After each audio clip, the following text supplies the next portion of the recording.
This is going to be a quick video on how to do a basic cut using the Cricut design space software. There's basically 3 steps to this process. First is using design space and setting up the cut. Then there's executing the cut and working the machine. And then there's post-processing where you're basically tidying up the cut and making the sticker. So go to Cricut design space. You could use the Fieldston account, the sign-in credentials for which are on the handout, and then you just go to New Project. This area is called the canvas, and this is where you make your design. So you don't have to hit new. I learned that the hard way today. It already is new. So simple basic cut. So let's say you want to make a text sticker. And I just want to make a label that says that we could put on my door or whatever. So this is a text box that shows the dimensions, 3.84 by 1.04 inches. So the cutting mats we have are basically 12 by 12, and the cuttable area on that mat is basically 11.5 by 11.5. But if you keep everything under 11, you will definitely have room for it. And I could have multiple ones of these. So if I wanted to do Command D for duplicate, I can make several of them. And then you just arrange them. Okay, you could tilt them. Right, I'm not going to do all of those. Just one is fine. But I do want to try a different font. You have a ridiculous number of fonts here, and I like the typewriter font. It's very fun. And there's some that are kind of more playful, and some that are a little more standard. So I like this kind of version of typewriter font, and I want to make it this big or so.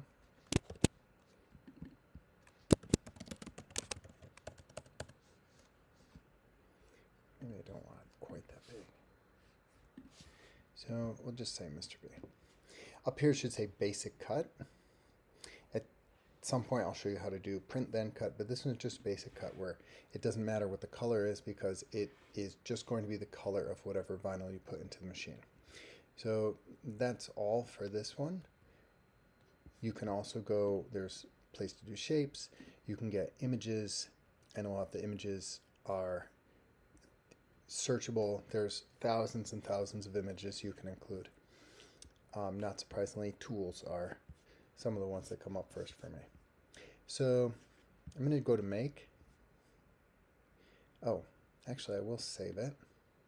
And I've created a file called Science Department. Just call it whatever you want, something that shows your name. This way we can all do it from one central computer if you put it all in the folder. But you have to sign in to the school account in order to do that.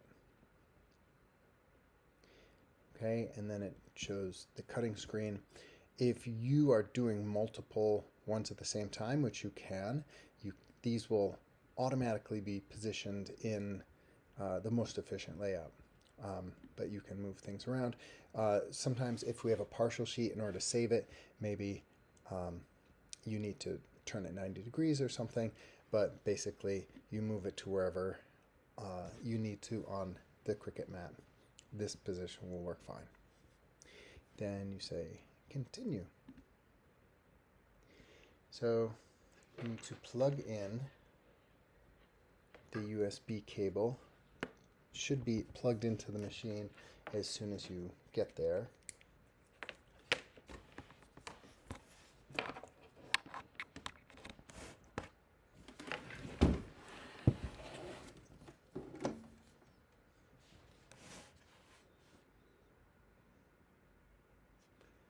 And sometimes it defaults to Bluetooth.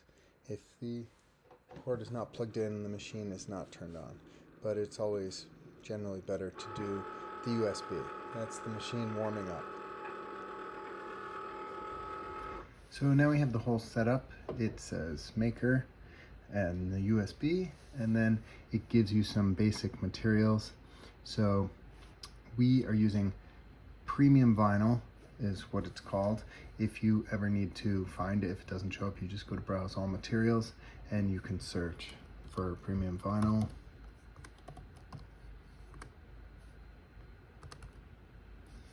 And it's down here somewhere, right there, bookmarked already. So it's premium vinyl, default pressure. It has the small fine point blade in it, and it's all good. So at this point, when you've made all those settings, you should see that the loading button is flashing. So this is the Cricut machine, and this is how we load it. Get a little higher view here. So that looks like this.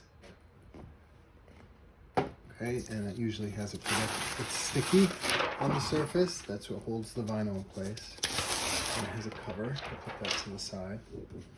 And then we will grab a piece of vinyl here.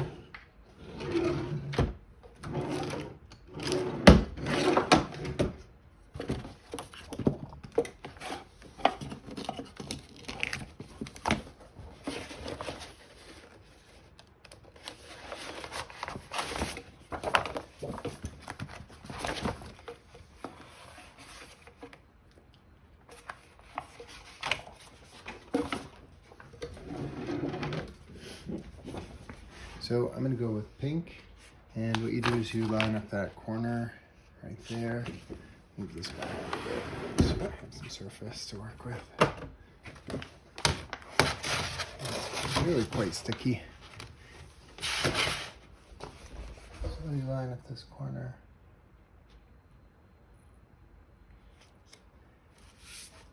Smooth it down, make sure there's no bubbles, or minimal bubbles.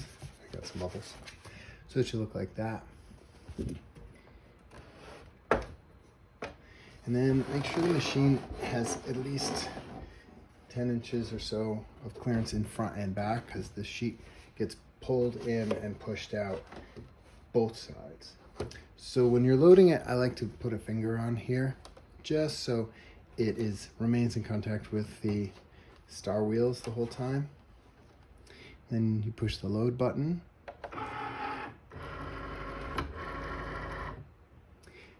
Then the Cricut one will flash.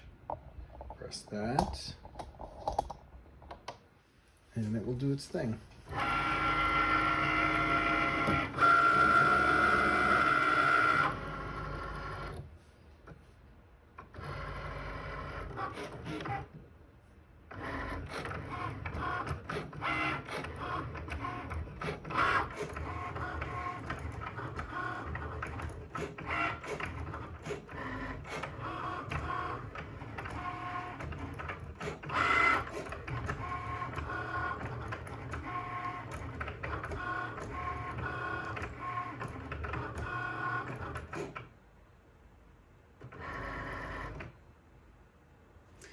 Okay, and then the unload button is flashing, same as the load button. And you press that and it will come out. Okay, we'll turn this off for the time being. If you're going to make multiple copies, you can just load and reload multiple sheets. Okay, now for post-processing. So the cut is right here. Peel this whole sheet off. Put that to the side. And many other people can use this same sheet. So I'm going to cut out part of it, just the part where the cut is.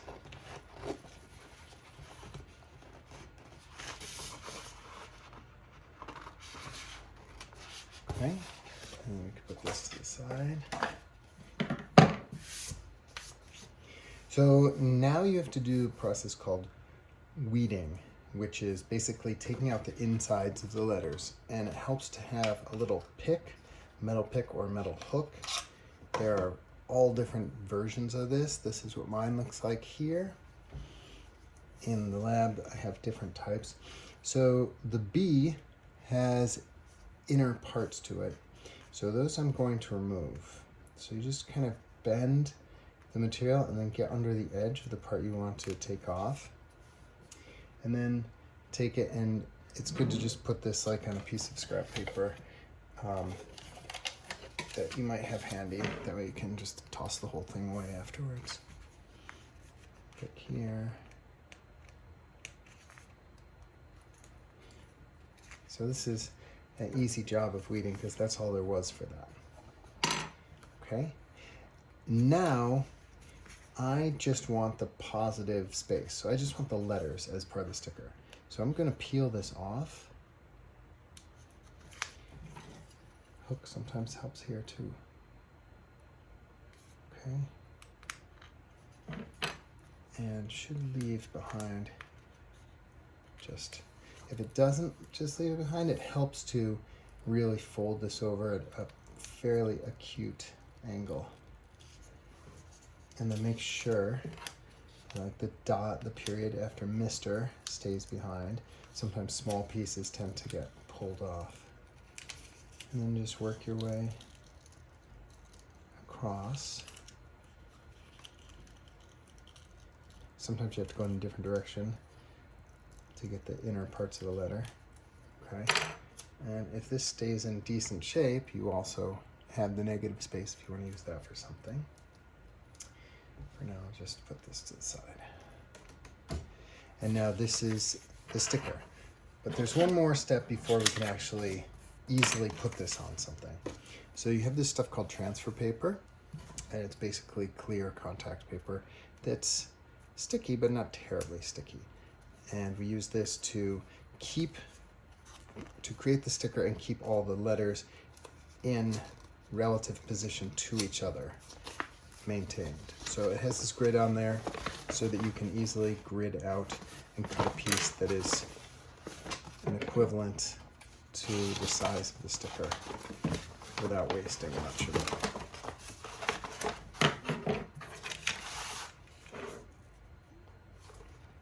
It doesn't have to be perfect either.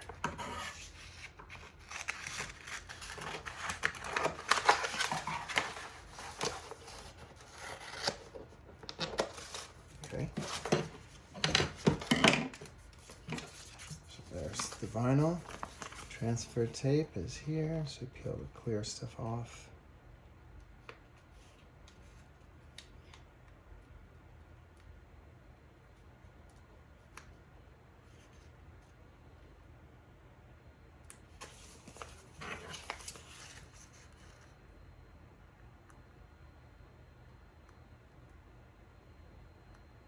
It's a test of fine motor skills, really.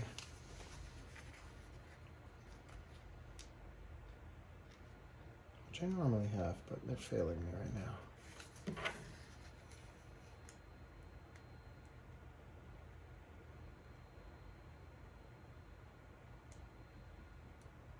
There we go. So peel off the transfer tape. And I will put it just over the top of this. Again, trying to do it without bubbles or wrinkles. Then if you have any kind of burnishing tool, like this, or a handle of scissors, rub it on there so that the letters are sticking fairly well to the transfer tape itself. You want to encourage them to stick. Okay, so now here's your sticker. You can take this somewhere or store it or give it to someone. If you're giving it to someone, you want to cut off all the extra sticky parts so that it's just like a regular sticker with the back of the transfer tape in place so that they can peel it off and use it at their disposal or their convenience. But then let's say I want to put it on here. Take it off.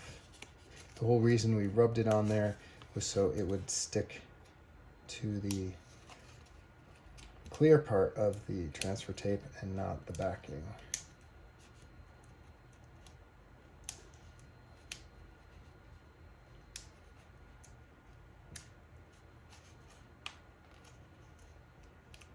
There we go. Okay, and then you peel it off. Again, make sure it all goes onto the part of the tape you want. And then if I want to put it here, for example, I'll do the opposite thing because now I want it to stick to the vinyl cutter.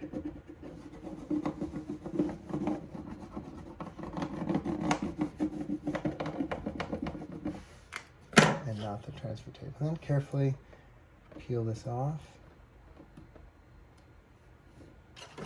Again, it's good to have the hook.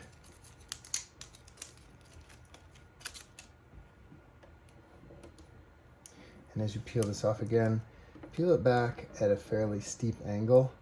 That encourages it to release from the transfer paper. Sometimes small bits get carried along or the edges of letters, and so you just use this to make sure everything stays in place.